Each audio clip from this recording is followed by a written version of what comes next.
Hello, welcome back, everyone. We're having a great day so far, and there's about 3 minutes, 2 minutes, I guess, and then it'll be 2:30, and we'll get our meeting going for today. Learn a little bit more about a couple more fallacies. So that's the plan.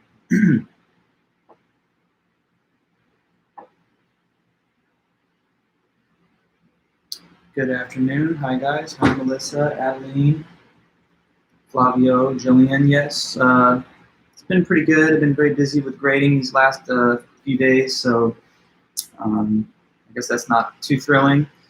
But overall, it's been a pretty smooth semester, I guess, all things considered, so can't complain. Hope the same is true for you guys. Hopefully nothing too complicated going on in your different meetings. Good to see everybody. Feel free to say hello as usual.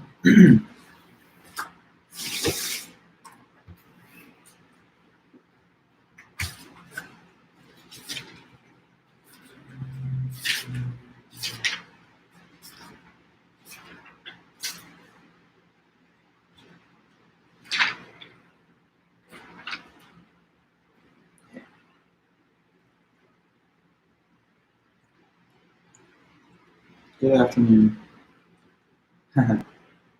Yes, I would love to do that for my cats, but they're not just in my immediate vicinity. Sometimes they will be, but right now I'd have to run over and grab one of them and pull them over here. So I'll just see if they come in. If they do, I'll try to get them on the camera. Hey, everyone. Okay.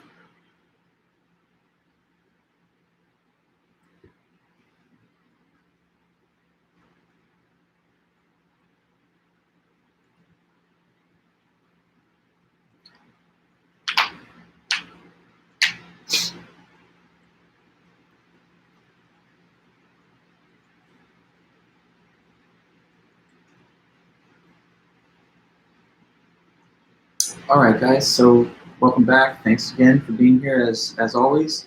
I'm glad that you guys are here. Continue to attend the meetings. I know, some of you are watching this later on a replay. Obviously, 30 of you so far are here watching it live. But we want to make sure that we maintain our solid attendance numbers. And it's something that I'm trying to monitor. So I want you to come in and come to the class. I don't know why you wouldn't really, because like, what else are you really doing from 2:30 to 3:45? That's not exactly like party time or whatever. So I mean, do yourself a favor, do yourself a solid, come to the class meetings and get involved when we're here live, because you're going to understand the material better, get a better grade, and it's just a little bit more interesting. So I'm just saying that, throwing that out there. Come to the class meeting. If I'm talking to you and you're watching this later on a replay, you need to be coming to this class, my friend. You need to be coming to this class so that I can teach you live and interact with you, okay? But for you guys that are here, welcome back, and I'm glad that you're here. So, all right, let's pick up where we left off last time. We're now in the middle of chapter 5 of the book, and chapter 5 has to do with what are called fallacies. So we're learning all about fallacies. Fallacies are basically flawed and defective type of arguments. So they're bad arguments, but we've been able to identify over the centuries and really over the millennia, since logic is thousands of years old, patterns in the way that people make mistaken, erroneous arguments. And that means that we've been able to label and classify specific fallacies and even categories of them. So what is a fallacy? So a fallacy is when an argument has a logical error or flaw, and because of that, it makes the premises of the argument not really support the conclusion in the required or the proper way. That's good to hear, Mateo. I try my best, but we're all doing what we can, I guess. Your other professors, I'm sure, have some difficult tasks also, but yeah, appreciate that. Anyway, fallacies, logical errors or flaws within arguments. When you have a fallacy in the argument, it doesn't function as a good argument. It's not an argument where the premises give the right type of support to the conclusion. So fallacious arguments are bad, unreliable. You should not bank on them. When people make fallacious arguments, you should point it out to them and call them out and say, that's a fallacy. You just committed the fallacy of equivocation, or whatever the case is. And you should try your best not to commit fallacies on your end either, because these are not good. They result in implausible conclusions that are based on weak reasoning. So we want to be able to point out, identify, and name what the different fallacies are so that we both avoid them and that we can hold others accountable to the quality of arguments that we need, that we expect. So the first category of fallacies we covered on Monday, 2 days ago, were the so-called fallacies of ambiguity. Okay, and the fallacies of ambiguity are grouped together as a category because they're all arguments which contain sloppy grammar, ambiguous words, or confusion between two related concepts. So within this set of fallacies of ambiguity, there were 5 that we learned. The first one was called the fallacy of equivocation. So this is just my review for you before we go on to the next batch of fallacies today. So the fallacy of equivocation is when the argument uses a keyword more than once, but this term or phrase or word within the argument changes the meaning midway through the argument. So it's like we switch up the meaning of a particular word halfway through the argument, and that causes the argument to equivocate, and then it has a fallacy. So if I told you, let me think here,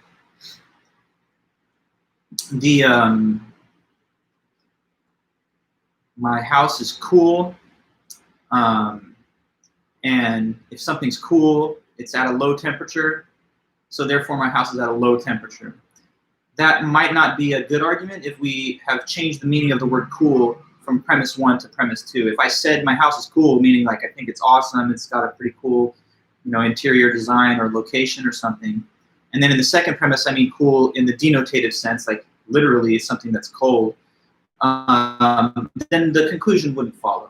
So we have to make sure that we use terms, as they call it, univocally throughout an argument with one single meaning, that we don't equivocate on the meaning of a key term as we present information, okay? So like if somebody says to you, I don't know, let's see, trying to think of another decent example. Yesterday I used the case of the bank versus the bank. So he's at the bank, banks lend money, so he's at a place that could lend him money. The bank, could be food bank, financial bank, edge of the river. Okay, so words have multiple meanings in a lot of cases, and that provides the room for these ambiguities to occur. So if you're not sure how someone else is using a word, then you might want to check with them to make sure that there's no equivocation on the term that's being given.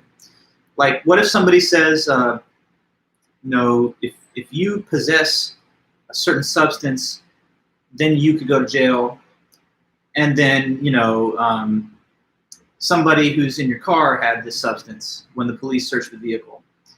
And then the question is, what does the word possession mean, right? So if you thought in the first statement, possession of a controlled substance makes you susceptible to penalties under the law, and then someone makes a different distinction about what possession means, narrowing it or broadening it, then we might get to a conclusion that doesn't follow from the statement of the law. So like possession is a penalty punishable under the law, but if we then narrow the meaning of possession down to like it's in your bloodstream, then that might not mean the same thing as it's in your vehicle. So just in general, have to use terms consistently. What if somebody says, if our country's attacked, then we should respond. And a cyber attack is an attack, so therefore we should launch a military attack against China or somebody who's doing cyber attacks. That might change the meaning of the word attack in premise 1 and 2. Because when you say that when we get attacked, we should respond with the military, what you mean is like a conventional assault using like the armed forces against us. But if we then use the word attack a second time, but all we mean is like people messing around with our internet and broadband systems and hacking into things, that changes the meaning from attack, from like a military attack to some type of cyber attack. Anyway, equivocation. So moving on. The next fallacy that we talked about last time was amphiboly. So that's a fallacy of grammatical ambiguity. It's when an argument contains a grammatical ambiguity, and because of that, we don't really know what conclusion to draw. So easy examples of this could be like, if you have 2 male subjects or 2 female subjects, and then you just say him in reference to one of them, but it's ambiguous which one. So like Bill and Ted were fighting as they discussed a topic in his car. So whose car? There's Bill, there's Ted, and they're both men or males, and we just don't know who the male personal pronoun is referring to there. Here's a funny one that I've heard used before. So suppose that I make this statement to you. We took some really amazing photos of the indigenous natives. Let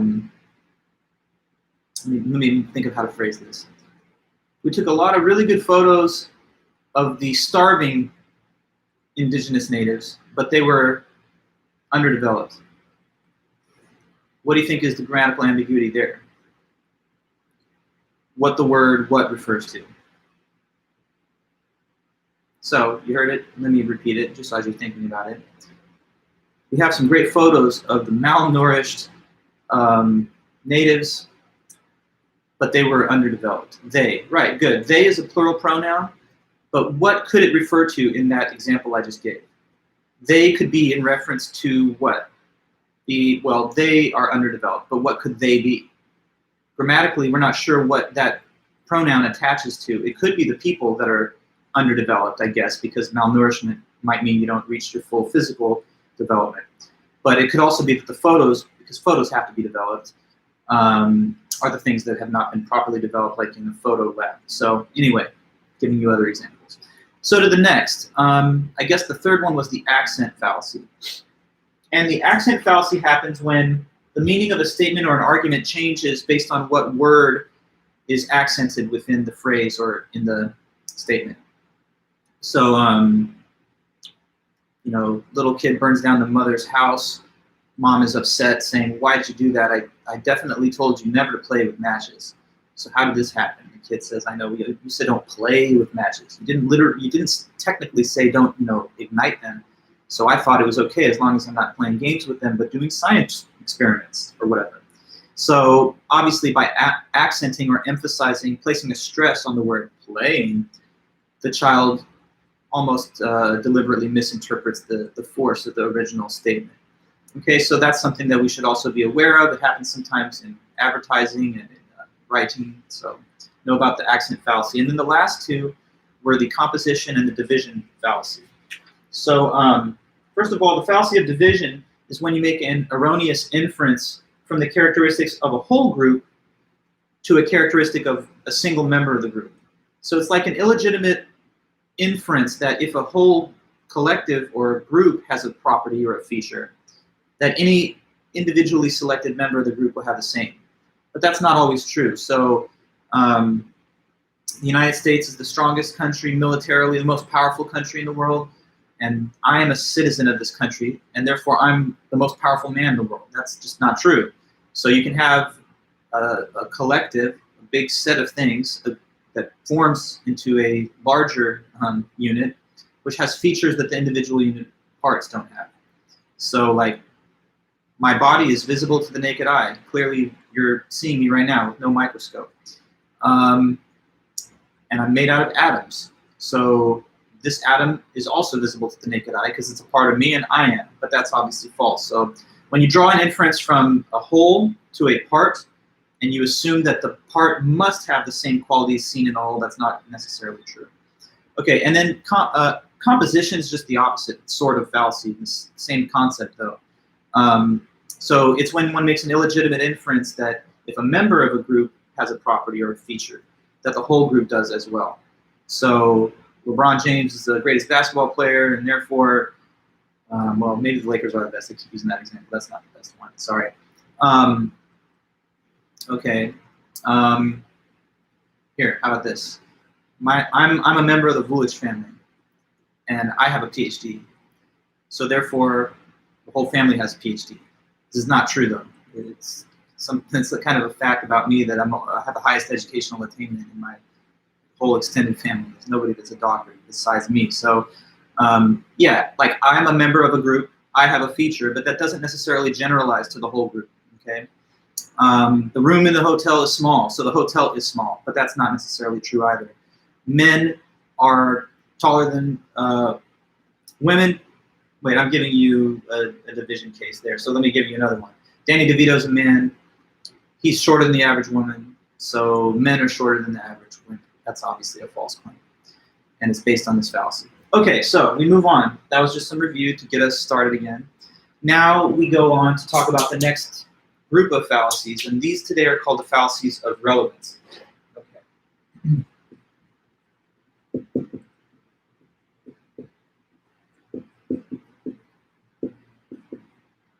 Okay, now homework number 2, that if you see the syllabus, you will see that it's due a week from today, next Wednesday.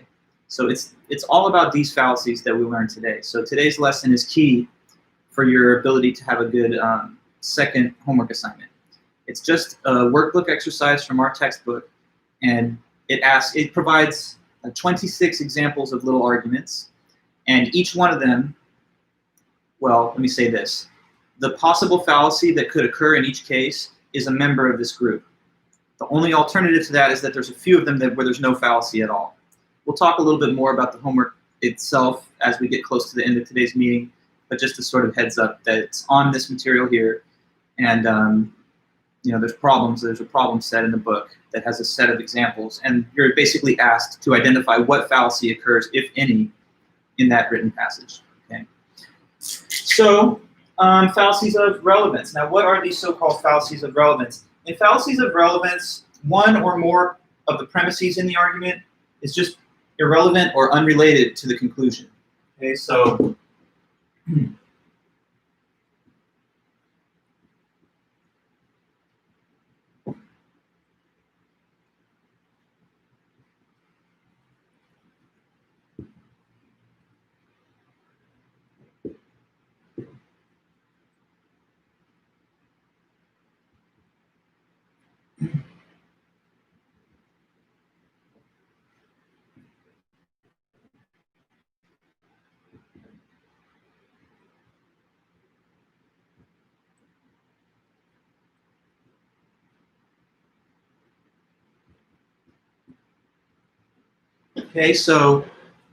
fallacies of relevance. This is just the category of fallacies that we're going to learn 8 individual instances of today.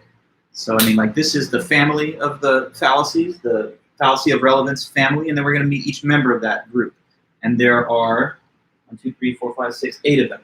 Okay, so 8 particular fallacies of relevance, but what they all have in common is this broad, general description, that they all involve some irrelevance between the premises given and the conclusion that they're supposed to support. Now, see, in a good argument, the premises are definitely relevant to the conclusion because they're supposed to serve as evidence, reasons, proof that the conclusion is true.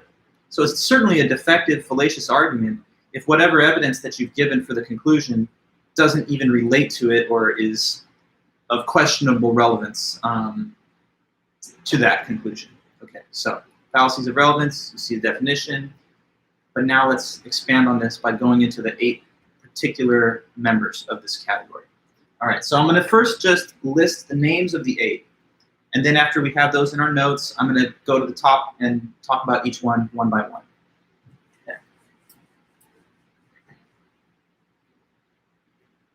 Okay, so there's these 8 items.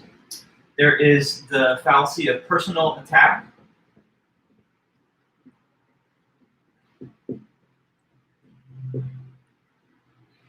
And that is sometimes called by a second name.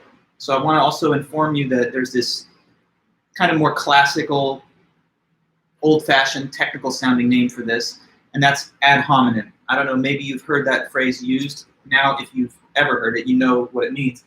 Ad hominem is just a sort of formal name for the personal attack fallacy. So we can call it by either name.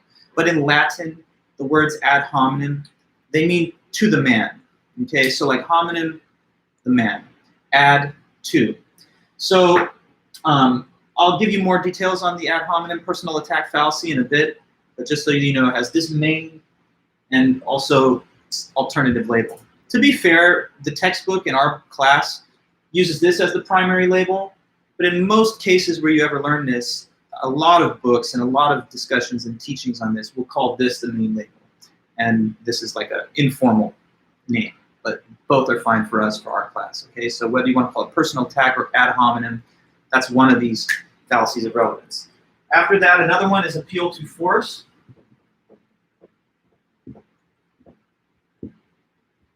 Okay, appeal to force. And I don't know if it's helpful or not, but the book provides us with another option in terms of this also, in terms of what its name could be. So they also allow the name scare tactics. Okay, so we got 2 out of 8 listed so far. Personal attacks, ad hominem, appeal to force / scare tactics. Okay, beyond that, the next, appeal to pity.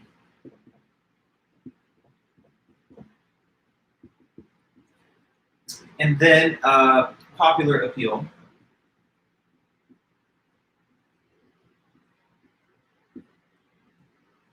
Then there's appeal to ignorance.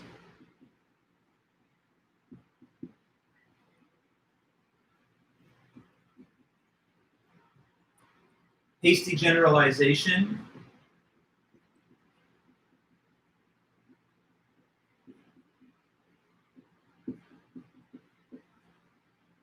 Okay. Hasty generalization. And then 2 more. So let me try and give you that over here. Straw man.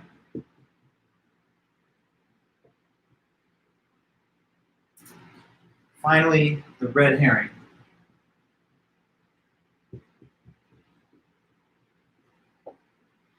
Okay, so here's the plan. We are basically just going to try and take a little tour through these 8 concepts, and that's the whole goal for today's meeting. Learn about these 8 fallacies that are all found under the heading of fallacies of relevance, know what they are, be able to name them by example, or to be able to give an example if I asked you the name. So the next homework that's coming up is about these 8 fallacies. So the possible answers to the problems that I'm going to assign for you on that are one of these 8 phrases or the terms no fallacy, okay? Because the homework assignment is 26 examples, and in each case, the answer to the problem is either one of these 8 things or there's no fallacy in it. And for the most part, they all do have a fallacy. There's only a few examples in that list of 26 where no fallacy does occur. So, you know, I guess in a way there's 9 options for each question. One of these 8 words or the words no fallacy. But for the most part, it's one of these 8. Okay, so now let's start with this one at the top. We've listed all the others. We'll get back to them in a moment. But let's start at the ad hominem, or if you want, the personal attack fallacy.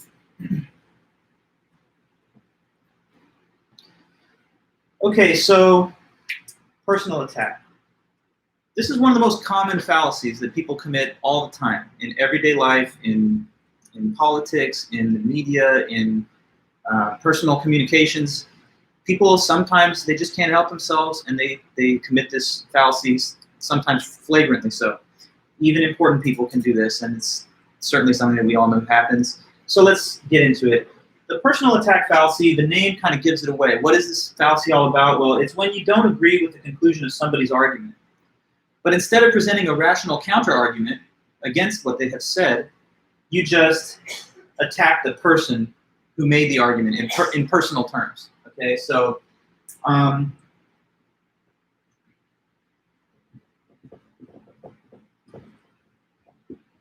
instead of presenting a logical counter-argument,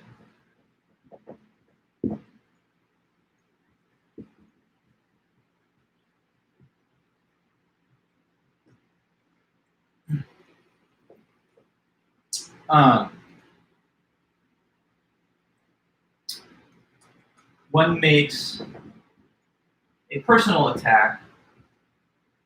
Well, you know what? Let me do this. I don't want to say the words in the exact order that the fallacy is named by, because that could be claimed as a circular definition. So instead of presenting a logical counter-argument, one attacks the person who presented the argument personally.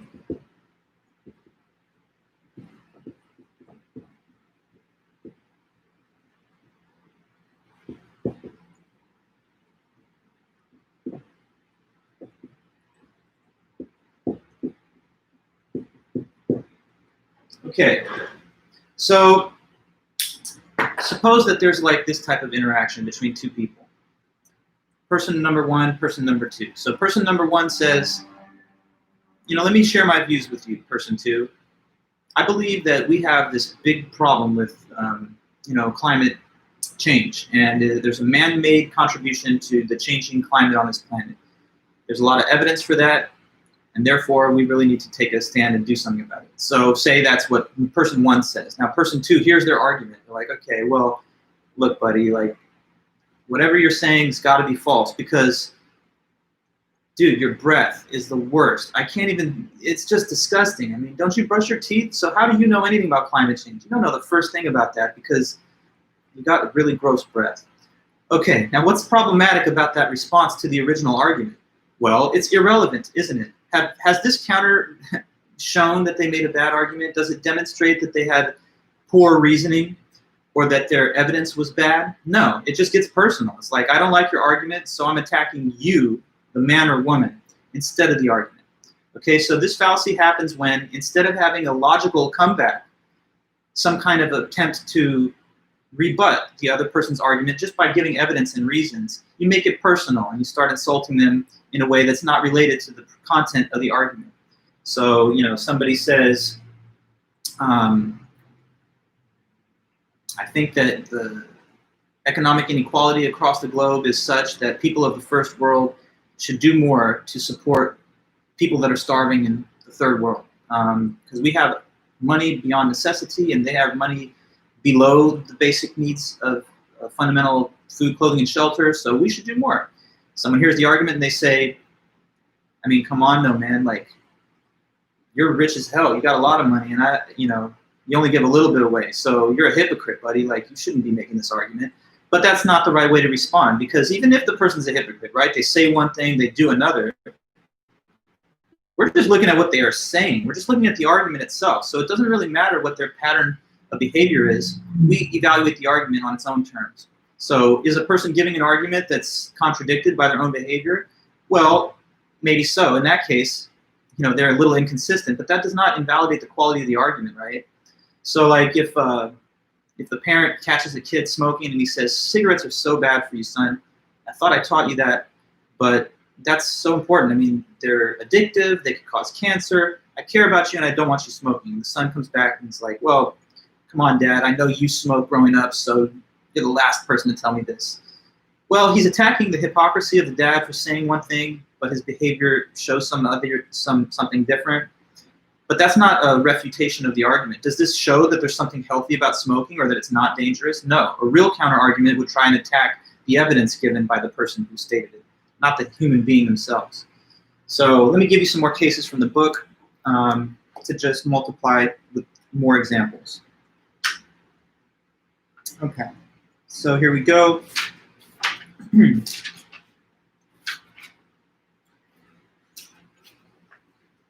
All right, so the ad hominem fallacy or personal attack occurs when we disagree with someone's conclusion, but instead of presenting a counter-argument, we attack the person that made the argument. So Kim Davis was a marriage clerk in Kentucky, and in 2015, when the U.S. Supreme Court ruled that gay marriage cannot be prohibited under the Constitution, she refused to issue marriage licenses out of her office because she said that it violated her personal religious beliefs. And people that criticized her stance, some said, well, you've already been divorced 3 times, so how can you possibly act that way? And it's true, she had multiple divorces. So, I mean, it is a little ironic, right, that she doesn't want to issue marriage licenses to people who are probably just in love and maybe going to be together forever. But she herself has this kind of like marital history of like multiple partners. But they're attacking her character and her circumstances instead of giving a logical argument why what she has done is wrong, In doing so, we try to create disapproval toward the opponent without really considering the merits of the argument, okay? The textbook refers to 2 subcategories of ad hominem. So abusive versus circumstantial. Abusive is like, your argument's invalid because you're ugly, because you smell bad, because you don't know how to dress. I mean, look at your shoes. How can you tell me the first thing about, I don't know, like fiscal policy when you got that terrible outfit on? I mean, so that's totally unrelated, right? Attacking a person in a personal way, which has nothing to do with the stated argument that they gave. So that would be the abusive kind of ad hominem. But then there's also circumstantial, when we dismiss someone's argument because of their circumstances. So like, for example, here's a case mentioned in the book. So say that Raul is having a discussion with his friend about whether affirmative action is a sound policy for admissions and hiring, to counteract the effect of institutional bias or racism, so that we have diversity in placement. So he thinks that's an important and valued principle, diversity, and we have to overcome existing patterns of discrimination that don't allow it. So that's why affirmative action is a good policy. And his friend says to him, but come on, Raul, you're a Latino, and the only reason you're really saying that is because of your own heritage and because you would be one person who might benefit from those programs. But look, that's talking not about the argument in favor of affirmative action. It's just saying, hey, you, the one who's made this argument, are somehow not able to make the argument just because of your own ethnicity or heritage or national origin or whatever the case is. So here's the thing about argumentation and logic. It should not matter at all who the person is that gave the argument. You're supposed to consider the argument on its own as though it's coming from an anonymous source. So does an argument in favor of immigration come from an immigrant, or does an argument against it come from a person who's like, a natural-born citizen, never traveled outside of the country? None of those things should really matter, though. We should just look at the argument itself, and if the argument can be debunked, then it can be done by means of evidence against it. But you weaken your own position and you show yourself to be illogical when you just start attacking people because they're giving you arguments that you don't like. So if you don't like the argument, fine, but just show evidence that it's false. Challenge their premises. Try and make the argument that the premises don't prove the conclusion or that there's a better argument for the contrary. So here are more cases as we're talking about that. So here's Pat and Chris talking about abortion. It's in the book. So Pat says this to Chris. He says, hey, Chris, I think abortion is wrong, and here's my reasoning. Because it ends the life of a living human being. Chris comes back and he says, whatever, man, you and the pro-life people, they're just a bunch of religious fanatics, narrow-minded, anti-choice fanatics. Pat says, oh yeah? Well, what you are is just a baby-killing Nazi, so how do you like that? Now look at this conversation, which was about, the wisdom, morality, or whatever of a particular policy, has descended into name-calling and mutual insults.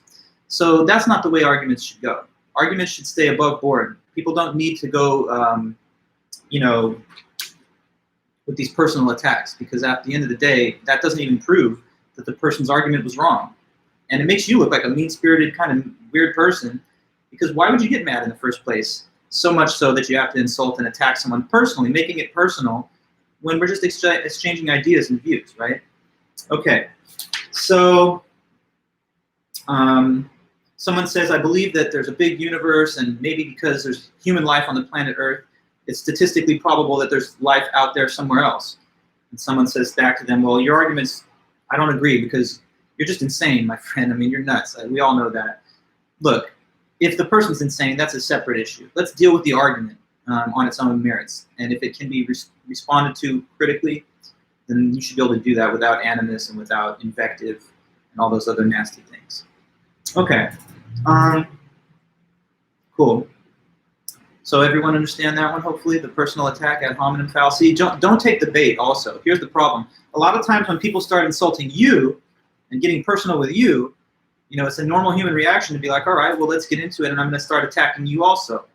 But then it gets off the rails. That's not logic. That's not reason. That's emotion. That's people getting mad at each other because they psychologically, they don't feel happy or something, or they feel threatened. But we're trying to be good critical thinkers that are reasonable people, so there's no real need to attack each other when we're just talking about arguments. Okay. Next up then, it's appeal to force, the scare tactic. So let's talk about that one.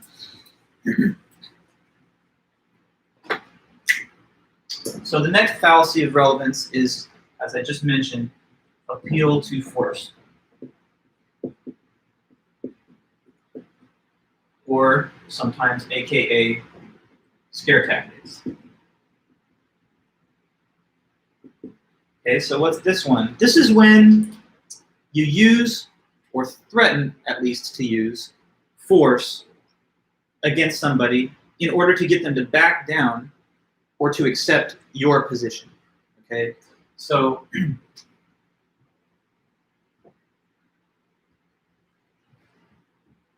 uses or threatens to use force to get someone else to back down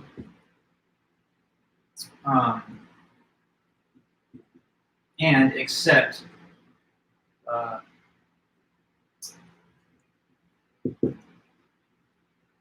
one's position.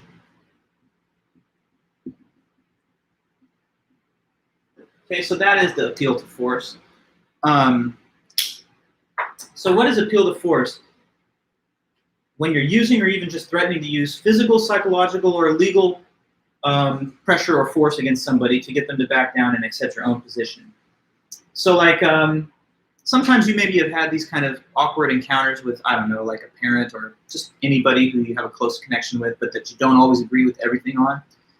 And suppose that this is one of those kind of like dinner table meetings. I mean, we're about to have Thanksgiving. I don't know if we're all going to gather the same way we do in every other year, but if you do, a classic trope of the Thanksgiving dinner is, you know, maybe relatives having a couple of spirited disagreements over matters of politics or just, you know, morality or whatever. So you say to your parents, hey, you know, guys, I don't agree with you about blah, blah, blah, whatever it is. You guys have really different views from me when it comes to a woman's right to choose, I don't know, for example. And this would be an appeal to force fallacy coming back at you. Like your mom or dad is like, look, stop saying that right now. You need to stop that and you need to agree with us, because if you don't do that, are you forgetting who pays your tuition or whatever? Who pays your tuition? So what are they trying to do? They're basically threatening that if you don't agree with their side of the argument, if you don't back down and stand with them, what's the threat here? Clear enough, but I want to make sure you're onto this. Let me see in your chat here. It's an appeal to force, it's a scare tactic, but what's the scary thing that could happen? That they will stop paying, that they will revoke tuition payments, and therefore you'd be on your own without a support system behind you, right? So that would be a scare tactic. Now, if the person didn't really like your argument about pro-choice or whatever, then they should be able to say, look, you know, here's the real reasons that I don't agree. I mean, if you think about it, a human fetus in the womb, by the time of 6 months or so, it's already kind of sentient. It's got the full human genome, and we recognize still human beings as having a right to life. And people get punished for murder if they kill people, so don't you find that to be a human being? Now you've given reasons. But if you just say, look, you better stop saying that or else, and there's some implied threat, then that's a scare tactic, and that's not the right way to make an argument. It could happen with your employer. Say this is something that actually has happened, sad to say. In 2016, there were cases of this. So suppose you work in some kind of company and the business wants you to be supportive of one candidate or not another candidate. And suppose they say that to the working community of this company. They say, look, if you vote for so-and-so, let's just say, I don't know how secure your job's going to be if you catch my drift, right? Now, in that case, is the person giving any argument why that's not the right candidate to vote for, or why there's a better candidate, and here's some reasons to think about it on your own? No, it's just saying, I've got leverage over you. I hold the keys to your future employment. And so if you don't back away from that position and come to mine, I'll make good on this threat that you hear, which is that I'm going to terminate your employment or fire you. Now, of course, there could just be like very blunt and straightforward cases of this. You make an argument to somebody. You know, I think plagiarism is wrong, and so when you turned in that paper that you didn't write last week, that was wrong, because how could people be qualified in the positions they end up attaining if they got there through cheating? And the person just says, I'm going to punch you in the face if you say that to me again. Now, in that case, that's a direct threat, right, of physical violence. And so it could be of various kinds. Sometimes it's the removal of benefits or favors. Sometimes it's a threat to actually harm or kill or whatever. Or sometimes it might be a threat involving legal tactics. But, you know, when people have leverage over you and they can make you do something out of fear, then they may be the most natural source of this type of fallacy, right? If you got no power, then it's not like you can really make a very credible threat unless it's to physically attack the person right then and there. So some scare tactics are used to get someone to follow somebody else's position or view. Let me look at some cases from the book and to bring that into the discussion too. So don't disagree with me or I'll slap your face. Don't disagree with me or I'll stop paying your college tuition. Now here's the thing too. Not every scary warning though is a fallacy of scare tactics. So let me make that clear, and that's mentioned in the book too. So don't just think that anytime somebody says, hey, you better not do that because something bad could happen, that that's always a scare tactic. If it's just a rational warning of some danger that you may face if you do something risky, then that's not a scare tactic. That's just them trying to inform you about a realistic danger that's associated with your own choices. So like if somebody says, drunk driving is bad, and here's why, because if you drink and drive, you very well could get into a fatal accident, a collision or whatever, and kill yourself or other people or cause significant injuries. So you shouldn't drunk drive. Now, is that a scare tactic? No, because it's not like the person's saying, if you don't agree with me, I'm going to be the thing that causes some harm to befall you. Instead, it's just saying, in the nature of what you might choose to do, there is a risk. So that's not really a scare tactic at all. That's, there's a logical connection between the warning and the possibility of harm. And it's not just derived from the person who makes the warning being the threat themselves. So it says that here. Not all scare tactics involve fallacies. For example, if you drink and drive, you might cause an automobile accident. But in this case, there's a logical connection between drinking and an increased risk of the accident. In addition, not all threats contain fallacies. Some threats are too blatant to be considered fallacies. So if someone says, hand over your wallet or I'll kill you, you generally hand over the wallet, not because the gunman has convinced you, but because you don't want to get shot. And then they mentioned that people who hold positions of power are more likely to use this type of fallacy because they have more leverage to make threats and to execute them. So, bosses, parents, people in positions of authority are likelier to commit this fallacy. Yeah, and then they talk about, this is just one more point mentioned here, filmmakers also use scare tactics to hold their audience. So they'll sometimes rely on overhyped dangers to attract the interest of the viewer. Like make a movie about a dystopian future where robots, killed off half the human race. But anyway, I don't know. That's mentioned in the book, but it's a little less direct of an example because it's not necessarily within the presentation of argument. But I think you understand. Okay, so that's appeal to force. So let's go on, and there's more. We just move to the next. And so what's next is appeal to pity.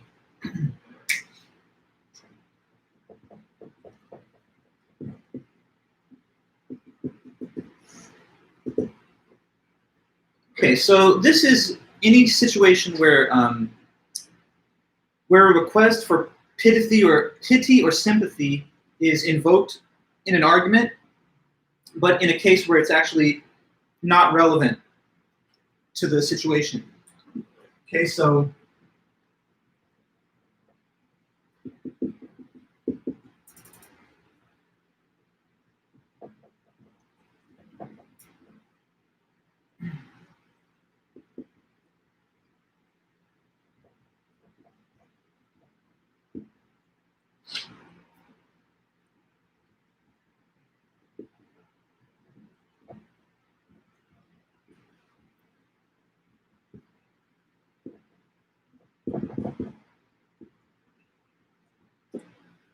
all right, so the appeal to pity fallacy is something that I think we've all had some experience with, or we've either been in the position of committing it, or we see other people asking us for special consideration.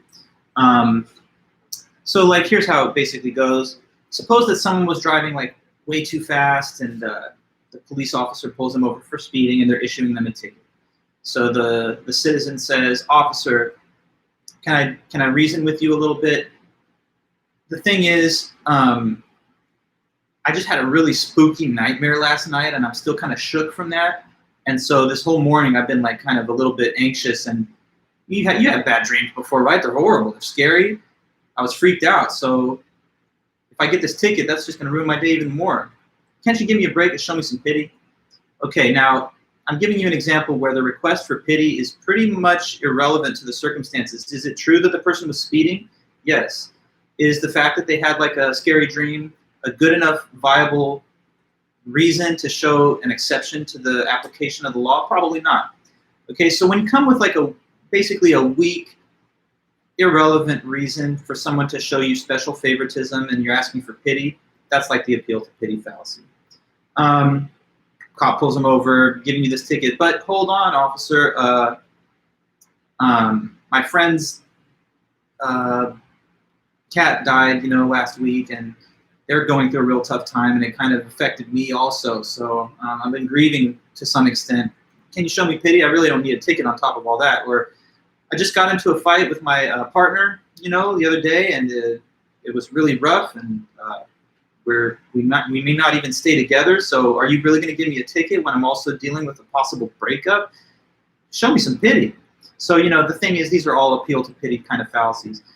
As a professor, you got to imagine that I actually encounter cases like this a lot. When it comes time for a student to ask for some type of special accommodation from me, like, I don't know, they're turning something in late, and they'll come forward and be like, yeah, well, the thing is, come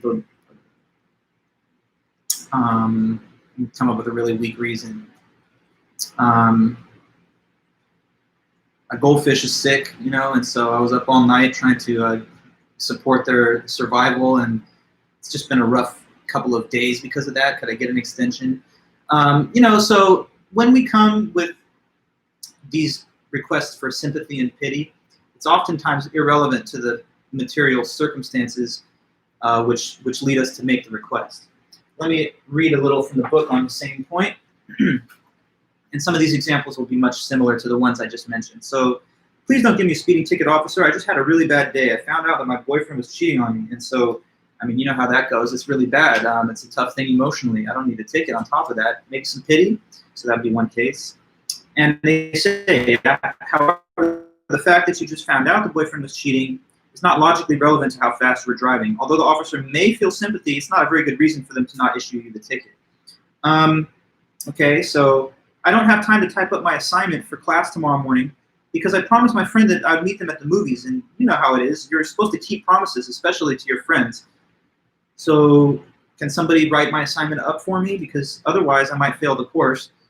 And please do this one thing for me. So that might be another kind of example, right? There's no very significant burden on the person to attend the film when it comes at the expense of their timely submission of an assignment. Now here's the last thing though, before we move to the next one. Sometimes though, when a person asks for sympathy or consideration, it's not fallacious. It just depends on how serious or how grave the circumstances are. Okay, so if the officer pulls the person over and they say, officer, I have to be driving this fast because look in the back seat, I have a toddler back there. They're choking on something and they're turning blue, and I don't have time to wait for an ambulance. I'm speeding towards the emergency room right now, so you got to let me go. Now, if that's true, that's not an appeal to pity because the gravity of the situation and the life hanging in the balance makes it merited to ask for that kind of concession. So be able to distinguish cases from cases, right? If somebody says, Professor, I broke my leg yesterday in a car accident, so that's why I need an extension, it would be unreasonable for the professor to be like, don't give me this pity story, don't try to make me feel guilty if I don't give you an extension, because then it really matters that the person had such a severe accident. So there's levels to it, basically, and if it's serious enough, then the ask can be justified and not fallacious, okay? Okay, so I guess at any point, too, if you have any thoughts, chime in. Let me know if there's something that I've not explained or you want a different example or something. But other than that, we just go forward, all right? So yeah, next up it is the popular appeal fallacy.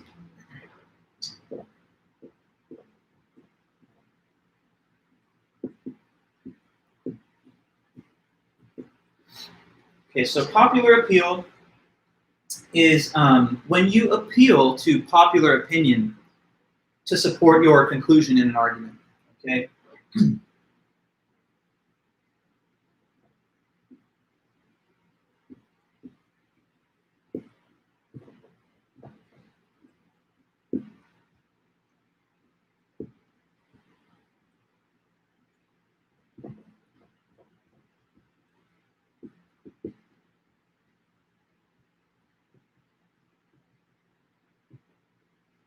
Okay. So, popular appeal. It's exactly as you see it there. It's any situation where a person says, because this is popular, it must be true. Okay? So, like, it would be like saying, for example, the iPhone. It's a much better product than the Android. Why? Oh, because most people have the iPhone. If you just look at sales figures, that's the most popular phone. So it must be the best phone.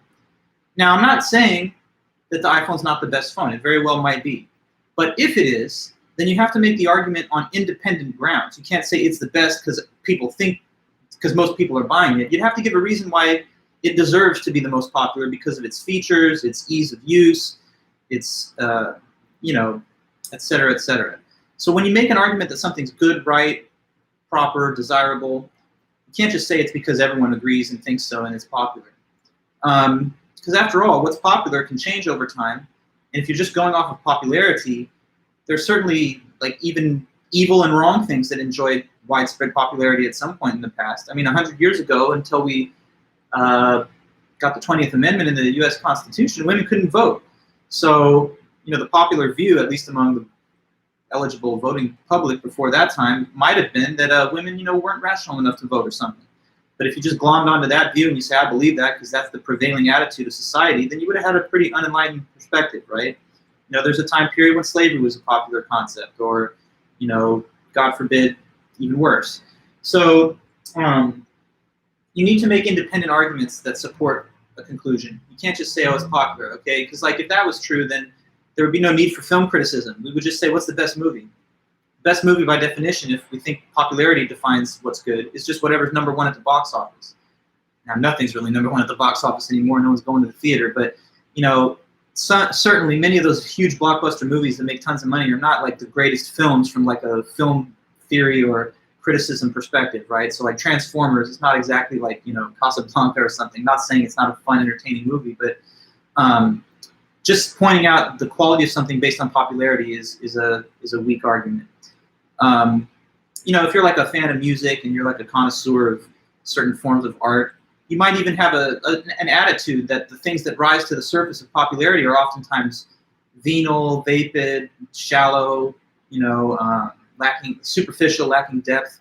But like the number one pop song is not necessarily the greatest song ever recorded or the best song in the world or something. What's the best shoe? The shoe that everyone wants to wear, the Air Force Ones or something. So we're not saying popular things are bad or that they can't be justifiably deserving their popularity, but if they do, they have to be argued for on neutral, independent grounds. Okay? And there's another case of popular appeal. The cat just knocked something over in the other room. We'll find out what that was. But anyway, other cases of popular appeal, they refer to what they call snob appeal. It's kind of like a subcategory of this. That would be like if the popularity of a famous person or celebrity endorsement figure is used as an argument that the product that they are sponsoring is a good one. So like LeBron James, sponsors Sprite, for example. And if you just say, oh, well, LeBron James is so cool and he's like this super athlete that everyone loves and he's very popular, so whatever he endorses and sells in a commercial must be a good product. That would be another case of like a popular appeal. Trading on the popularity of the sporting figure or celebrity or whatever. So here it says in the book this. This would be a popular appeal fallacy. Well, let's see if you can think of what the whole argument would be. Someone says God exists. Based on what reason? And it'll be a popular appeal fallacy. So what do you think would be the argument here? Person's conclusion, God exists. But if they're going to commit this fallacy to reach that conclusion, then what evidence do they get? What are the premises?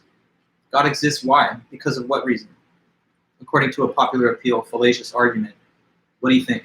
Because most people believe in God, right? But that's not a very good argument. I mean, most people believe in God, therefore he exists. Well, there are actually good arguments that God exists that could be given that don't commit fallacies. There's famous arguments that are thousands of years old. The ontological argument, the cosmological argument, the argument from design, just to name a few. So there are solid arguments for the existence of God, but just saying, hey, everybody believes it, so it's got to be true, is not a good argument. How about this? We do a survey, and in the survey, it's like 90% of kids love Flintstones vitamins or something like that. And you might even see like media and marketing hitting you with these kind of commercials, like 9 out of 10 kids agree, like this cereal is awesome, but that just means it's popular with kids. Kids don't have relevant expertise or knowledge, so it's not even a relevant fact to cite the popularity of the product when you're making the claim that it's a good thing or it's good for them. A poll found that 71% of parents favor mandatory testing of students in K through 12, but that just means it's popular with parents. That doesn't make the argument that pedagogically, from like an education professional's perspective, that that's really the best methodology for teaching people. Okay, and then they go on to say, well, I'll read a little on that. The fact that most parents agree with mandatory testing is not sufficient on its own to support the conclusion that it's a good measure of how well schools are doing. Instead, we need a controlled scientific study to determine the relationship between student test scores and how well a school is doing. The snob appeal form of the fallacy involves the association of a certain idea with an elite group of people or a popular image or product. The use of supermodel Kate Upton in the 2013 Super Bowl ads for Mercedes-Benz, or Mariska Hargitay on the popular television series Law & Order in ads for milk are examples of this. Indeed, this fallacy is particularly prevalent in advertisements that attempt to create a market for products such as fancy cars that we would not ordinarily consider purchasing. I've got one. You see Matthew McConaughey or whatever out there doing these Lincoln commercials? Now, he's a great actor, right? Oscar-winning actor. But his popularity as an actor, I don't think, gives me a very good argument as to why I should buy a Lincoln car. I need to know facts about the Lincoln car. I need to know facts about how it performs on the road and what its record of safety is and stuff like that. These are the reasons that should lead you to the conclusion that it's a good car, not just the popularity of the endorsement sponsor. Okay, so it just finishes up. As critical thinkers, we need to keep an open mind that a particular position of conclusion is not necessarily right just because the majority or an elite group accepts it. Okay, so then on to the next one, which is appeal to ignorance. Okay.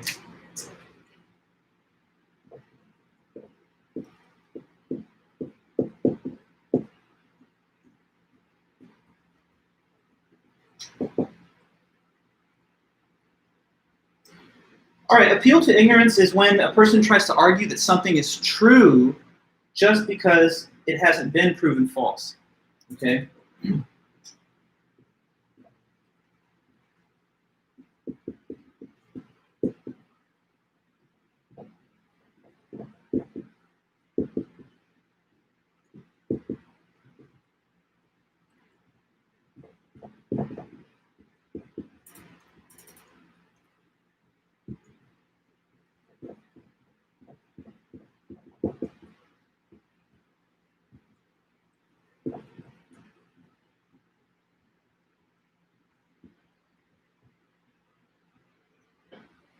Okay, appeal to ignorance. To make an argument that something is true, but you're really only saying that because no one's proven otherwise. That's like trying to say, I know something because you can't prove that it's wrong, but that's not evidence. To prove something, you need evidence that it is true. You can't just have the absence of evidence that it is false. Okay, so like, think about this. Suppose I tell you that aliens, they exist. You're asking me, do aliens exist somewhere in the universe off the planet Earth? Yeah, they're out there. And here's my reason why. If this is this type of fallacy, what would be the reason given for that conclusion? Aliens exist based on what? Appeal to ignorance. Just let me know. It'd be like saying they exist, but only because of what reason?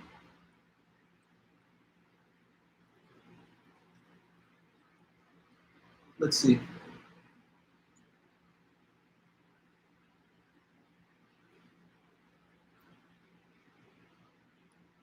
In the chat? 1 second.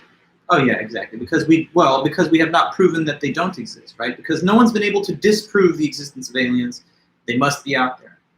But come on, I mean, it's almost impossible to prove a negative. What would be proof that there's no aliens? Well, you'd have to canvas physically the whole physical universe, which is, I mean, that would be impossible. And by the time you even did that, if you physically could, you'd have spent light years traveling through everything. So the parts that you departed from in the beginning would have totally changed. So the thing is, you need actual evidence that indicates the presence of the aliens, not just the non-existence of countervailing evidence against them. Okay, it would be like if somebody says there's got to be ghosts because there's nothing you can do to prove there's no ghosts. That's not really proof, though. Proof is affirmative. It's not negative. It's not when there's no contrary evidence. So let me give you some cases mentioned in the book on this. The fallacy of appeal to ignorance does not imply that we are stupid. Instead, it means that we're ignorant of the means of proving or disproving something. We fall into this fallacy whenever we argue that something is true just because nobody's proven otherwise, or that something is false because no one has proven it true. Same kind of idea, just flipped. So yeah, they mention this. UFOs, obviously, you could say it the other way. They obviously don't exist because no one's been able to prove that they do. Neither side of this debate has been proven. And certainly not just because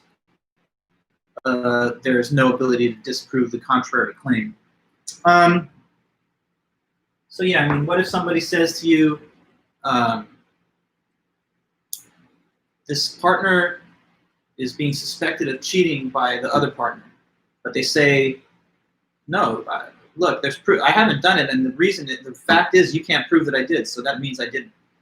Now, here's one kind of interesting legal exception to this concept. So you hear this as a fallacy in logic, and you might say, but doesn't that run against the whole idea that you're innocent until proven guilty in a court? Okay, fair enough. In a legal court, where there's a lot at stake, where your liberty and freedom is hanging in the balance, it's like the state, in a liberal democracy like ours, kind of bends over backwards to grant you a presumption of innocence that then the state has to disprove by overwhelming evidence, right? That does not mean that in everyday life, though, that a claim is considered true until proven false. It's just in the legal context that we say innocent until proven guilty, because we don't want to grant the state such open-ended power to jail, imprison, or punish people unless they have very, very good evidence, right? That's just because we don't want the state to be overly powerful and we want there to be like overwhelming evidence before we're willing to take someone's freedom away, since we value liberty and freedom that much. But in ordinary cases, we can't say innocent until proven guilty, aliens exist until proven false. No. But when the question is, are we going to charge you with a crime and actually jail you or whatever, then we insist upon a higher standard of proof than just, well, we allow for the judgment to rest that you're innocent unless proof can be given that overwhelmingly disproves that. So I'm just saying that's kind of like, you might argue, like one limited exception to this, but it's only in the legal context. In everyday life, when you're just reasoning and being a rational person, you should not jump to a conclusion that something is true just because no one can prove to you the opposite, okay? It would be like a conspiracy theory or something in a way. Like if somebody says, can you really prove that this conspiracy isn't true? So it must be true. But you need evidence of something. You can't just be like, nobody can disprove that there's reptiles running the planet Earth and like pulling strings and whatever. Since you can't disprove that claim, I know it's true. That's not real evidence. Okay. All right, then, so we move now to the next one, right? So there's just a couple more. We have three more. Next is hasty generalization.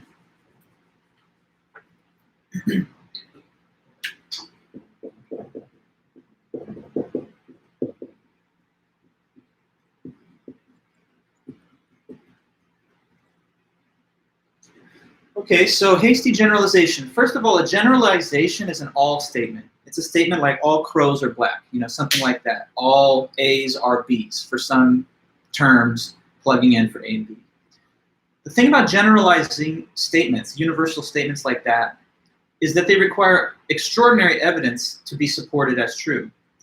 So when you commit the hasty generalization fallacy, hasty means too fast. So it's like when a person too quickly jumps to a general all statement, but based on limited or unrepresentative sample of evidence.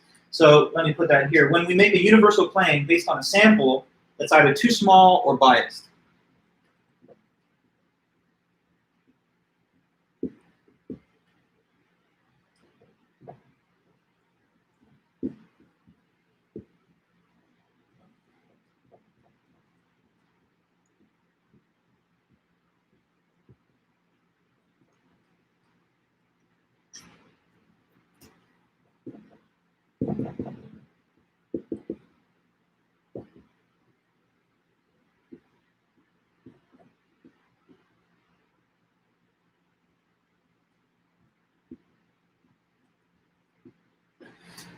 Okay, so stereotyping sometimes has to do with this kind of phenomenon. So like, say for example that a woman makes this argument.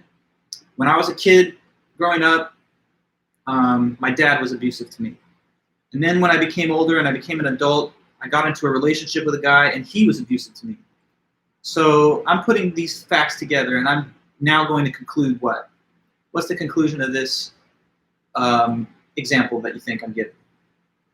Abused as a kid by my dad, abused as an adult by my first big boyfriend, and thus, therefore, conclusion, therefore what? All men are abusive, right. But it's based on a sample of men that is only a couple cases, and that's just not widespread enough for you to draw this sweeping conclusion. And of course, I'm not trying to just defend abusive men or anything. The same thing can be said by any other case. Someone says, oh, women, my mom ran out on my dad and didn't take care of us, and then later on I grew up and I was with in a relationship with a woman and she cheated on me and just abandoned me, so I think women are all just treacherous and stuff. That would be another case of a hasty generalization. Another case that's mentioned in the book, when you have friends, you self-select your friends based on like common interests and common belief systems and stuff. So say that a person's like, well, in college, the people that I knew, they were all conservative politically, my friend group. And since I had like 4 or 5 friends in college that were really close, I believe most all college students are conservative. But of course, that's a biased sample. That's the other problem. That's a sample that is selected on the basis of one person's own preferences, and therefore, how could one really believe that's going to generalize across the board in such sweeping fashion? So whenever a generalization is made of a kind of statement, all so-and-so or such and such, you need to have a very large, unbiased, and up-to-date sample to draw that information from. So let's see. Here's another example. A college education is a great equalizer when it comes to class, because think of these individuals: Oprah Winfrey, Starbucks founder Howard Schultz, founder of Excel, Kenny Trout. These people are all billionaires, but they started off their life from very poor families and put themselves through college. So doesn't that show that the American dream is alive and well, and all people can ascend to the ranks of the billionaire class, even if they start from humble beginnings? Well, that's drawing from 3 examples. And it's not the case in the vast majority of lives that we do have in this country. So, it's once again deriving a pretty broad conclusion from a limited sample of cases, and that would be a hasty generalization again. So, let me read this. Before we make a generalization, we should make sure that we have a sufficiently large, unbiased, and up-to-date sample. After the death of the great poet, Lord Byron, in 1824, a physician removed his brain and weighed it, and he found that his brain was 25% larger than the average human brain. News of that discovery, which was based only on a single sample, spread throughout the scientific community, contributing to the myth that there's a connection between brain size in all people and high intelligence. So you need sampling methods that don't rely on a single case, a couple of cases, or an unrepresentative set of facts. Okay, hasty generalization. So then we go to the last two more. So there's straw man and red herring.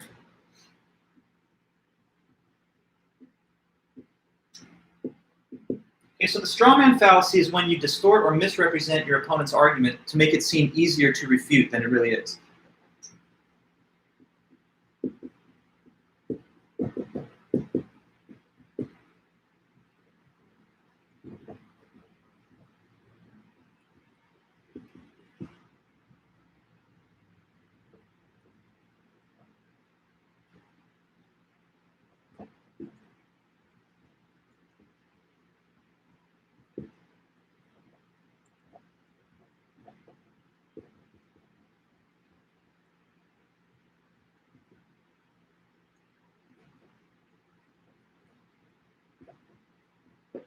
Okay, straw man. This is one that I see happening all the time in social media, in Twitter, and politics, and everything else. So it's a common fallacy, actually. And you see the definition there. So here's the way it works. You have someone giving an argument to you, right? They're making their case. They're giving you a fair argument. a reasonable sounding argument. But the straw man fallacy happens when you come back and you try to characterize their argument and make it sound like it's way, way worse or way more extreme or oversimplified than the actual argument. So like, for example, suppose that someone makes this argument about legalizing marijuana. They say, well, you know, when it comes to the drugs that are Schedule I narcotics and by the federal government, marijuana doesn't seem to have the same health risks, and it even seems to have some medicinal benefits for some people. So therefore, I think it should be legalized, at least medicinally. What do you say to that argument? Now, what would the straw man response be? It would be a person who comes back and says like, oh, well, let me understand what you're saying, buddy. So you're basically saying what? Like, legalize every drug and just, that'll be terrible though, because people are going to be addicted to heroin and they're going to sit on their couch and never be able to work or go to school, you know? So it's a crazy argument. It's a bad argument. I don't agree with you. What's problematic though about that response?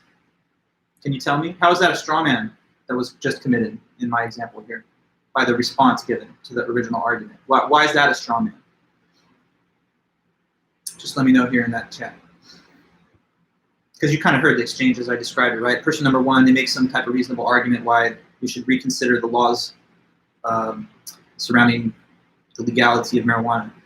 The response by the opponent is, that's insane. If we legalize all the drugs, people are going to be running around high as hell on crack and stuff, and you know, that's just a stupid argument. Okay, good. So he makes it about all drugs rather than just the one that the person described. So they're making the argument sound worse, more extreme, more radical than it really was. So it seems easier to debunk, to refute, to rebut. And that happens all the time. This term straw man, by the way, is supposed to give you a visual. So let me help make that visual in your head. It's like a scarecrow, like literally a man made of straw. So they call it that because when you make this fallacy, you're not really responding to the real man and the real man's argument. You're instead responding to like a fake made-up version of what they said. So it's like you're attacking not the real argument, but this kind of overblown, exaggerated, distorted version of the original argument. Okay? So like what if somebody says, I don't know, I don't think that a border wall is a good immigration policy because I don't know if it really is the most effective way to interdict drugs that might flow through the border. And I also think that it could produce humanitarian problems. Therefore, I don't think that it's wise. Plus, it could cost us too much for the value that we get out of it. Okay, so that's the argument. Now, what do you think would be a straw man response to that? Some type of reasonable sounding argument that a wall is not necessarily the best immigration control. A straw man reply would be like, so let me understand, here's what you're saying, and then they mischaracterize it. What would be the mischaracterization, perhaps, in that situation? The person argued that a wall is costly and ineffective. That's why it's a bad idea. But the response by the straw man opponent fallacy response is what? Like when I sort of spoon-fed you like what the straw man would be. But I think you could probably piece this together just using common sense. In case this was an argument in favor of border wall, against opposing border wall, then the straw man response, like here, Matthew. So you want to let something like that. I was thinking like, oh, so just have no border, you know, let anybody come in anytime. They can just do whatever they want. Then we don't even have a country. At that point, people will just walk through a porous border and take whatever government assistance that they want. It's crazy to say that we should have no borders at all. So your argument's invalid. But that's not what the person said. They didn't say there shouldn't be any border controls or that there should not be any protocols to determine when or whether a person can come into the country. They just didn't like one method of trying to achieve that policy outcome. So, you know, a strongman tries to distort, misrepresent a person's actual argument so that it sounds like they can just blow this fake strongman version out of the water. Let me give you some examples from the book too. Okay, so they give this case. I'm opposed to legalizing same-sex marriage because if you think about it, what they want to do is force us all to marry our same sex, and then we will not have heterosexual marriage anymore. So that's just crazy. But that's a straw man because, you know, the position in favor of same-sex marriage is not to like enforce upon heterosexuals a gay lifestyle. So that would be like a total, you know, misrepresentation of the actual view. So it sounds scary, more dangerous, and more, you know, destructive of society. Someone says, I don't think genetically modified crops are good. Maybe there's some reason to worry about the sustainability or health of genetically modified crops. And then somebody says, well, if we don't allow farmers to grow food, then we're basically all going to die of starvation. So what's going on with your argument? But the person didn't say don't allow farmers to grow food. They just said one production method is to be questioned in terms of its wisdom. And you say, Jillian, but that sounds super hetero. Like what statement? The statement that like proponents of same-sex marriage want to destroy traditional marriage. I mean, that's just straight out of the book. And yeah, people make that fallacious type of argument, like as though the LGBTQ community has an agenda to overthrow the norms established by, you know, the heteronormative culture we've always had in the past. Red herring is the last one, okay? Oh yeah, no, I know what you mean. The last one is the red herring, and I know there's just a minute here, so maybe I can just talk you through it for a minute, just because I know writing the note up there. Well, how about that? I'll just put it. Red herring. Let's just get it in. Red herring is when you try to sidetrack an argument by bringing up a different unrelated issue.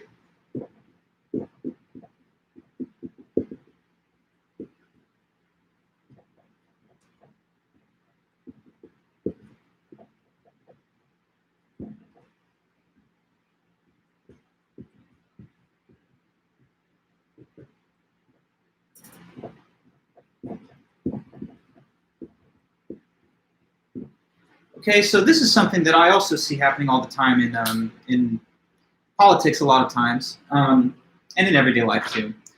It's when you try to switch topics to get onto more favorable ground. So like, what if somebody says, terrorism is such a huge problem, international terrorism is something that we have to really crush and make sure that it doesn't threaten our lives and it doesn't, you know, affect global commerce or whatever. And then somebody else says, no, not true. That's not true. Because if you really think about it, the actual biggest problem is the climate. Well, that's changing topics, right? We were on one subject, terrorism. Now we've changed it to the situation of climate. That doesn't make the point that the original argument was false or wrong. It's just switching to a new topic altogether. Red herring has a name from a practice that hunters use sometimes. So there are these bloodhound type of dogs that you can take with you to track down the prey when you're hunting out in the field. And if you train them really good, right, you're going to shoot like a pheasant from 100 meters away, 500 meters away, and then the dog's going to race out, grab it, and retrieve it and bring it back to the hunter. But to train them so that they would do this very well, they would try to create these decoys. So a herring is a very smelly little fish. A red herring is literally just something that they would place at tangents so that maybe the dog will be distracted by the scent of the herring and be deterred from following through to the actual prey they're supposed to retrieve. So it's kind of a metaphor. It's like you throw a red herring into an argument when you're trying to detract from the main topic of discussion and get the person to get sidetracked on some other topic. So like in a presidential debate, somebody can say, you know, what is your view about, I don't know, economic policy? And they say, well, you know, what I really want to talk about is how important it is that we, I don't know, that we all develop a more powerful immigration system or something. That's changing topics. That's not answering the question. It's switching to a different topic. So that happens all the time. And I know we're a little over, but let me just read this one thing from the book on that. Somebody says, why do you care so much about driving and drinking? Why does that matter? When you look at people out there with cell phones, they're all on their cell phones talking in the car, so don't tell me I shouldn't drink and drive. That's a different subject, though. One thing is bad, and it's drinking and driving. Another thing is also bad, and it's texting and driving. But the fact that one thing's bad doesn't detract from the badness of the other thing, okay? I'm going to tell you, Jillian, not to worry. It's page 251, and sorry, I meant to say page 151 and 152. And I'm going to send an announcement to this effect. But while we're here and I'm talking to you, the homework is exercise 5-3 on page 151 and 2, and it's letters A through Z. The directions are simple. There's 26 questions. Each one is a different letter of the alphabet A through Z. And you just have to write the name of the fallacy that occurs in that example. It's going to be one of these 8, or in a few rare cases, there's no fallacy at all. So what you write for each question is the name of the fallacy or the words no fallacy. And like, for example, I'm not going to give the answer to it, but here's question A. The legal drinking age in America should be lowered to 18. After all, it's legal for you to fight and die for your country when you're 18. So you'll see that. You'll go back to the list of fallacies and their definitions, and you'll try and match that passage with one of the fallacies. Or if you don't think that it counts as any of them, then you would write no fallacy. But don't be too worried about the no fallacy. There's only a few of them in the whole list that have that status. Most of them do have a fallacy. So I'll back that up with a class-wide announcement. But we've gotten all of the fallacies mentioned now, and so we had a good meeting, I think. All right, guys, so I'm going to let you go. Hopefully everything's going well for you. I'm going to finish up the midterms over the next few days, so they'll be ready to go before you turn in your next homework. But you can start on that homework whenever you're ready, and you have a week to do it. It's not that, I don't think that bad, but you know, do your best. Okay, guys, so take care then, and until next time, have a good weekend. I'll see you then. Thanks.